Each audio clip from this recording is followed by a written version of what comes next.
అమ్మా అమ్మా అమ్మా చేపట్టు చేపట్టు ఎందుకురా? ఫస్ట్ చేపట్టు చెప్తా. చేపట్టు, ఈ చేపట్టు పట్టు. ఎందుకురా 2 గ్లాసులు నా చేతిలో పెట్టినావా? అది డాక్టర్ ఎప్పుడు అంటా ఉంటాడు నా రోజుకి 4 లీటర్లన్నా తాగమని. అందుకే ఇచ్చా, తాగు తాగు.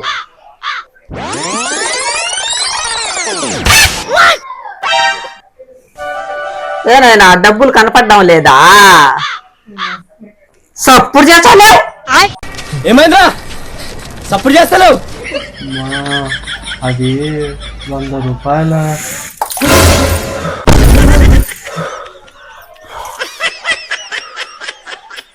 మింగేరా బట్ట బయటకే, మింగేరా బట్ట బయటకే.